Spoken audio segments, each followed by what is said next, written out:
Gamer. Kali ini gua akan kasih tutorial cara download GTA 5 tanpa APK, tanpa mod ya guys ya. Pertama kalian download APK nya dari Play Store ya. Cari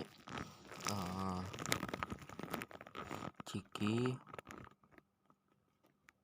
ini guys, ini ya guys ya. Oke, kalau kalian sudah download, buka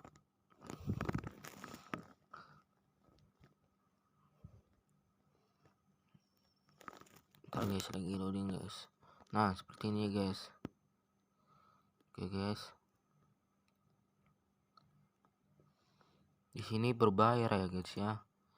Jika kalian mau bermain beli lebih lama lagi, kalian kalian top up dulu dari saldo apa kalian. Kalau sudah top up, kalian masuk ke ini ya guys ya. Sini ada GTA 5, di APK ini ada GTA 5, Naruto Storm 4, ini terus Miss 4, GTA 4 juga.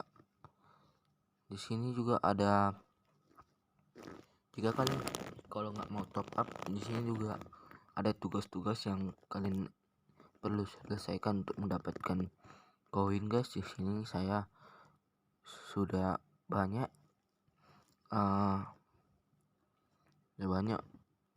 apa itu tugasnya ini guys. Mengumpulkan tuh apanya koinnya guys. Ini juga saya sudah guys, ini sudah, tinggal ini guys, tugas khusus ini guys. Oke guys, sampai sini dulu video kita guys. Jangan lupa di like, comment, dan subscribe juga guys.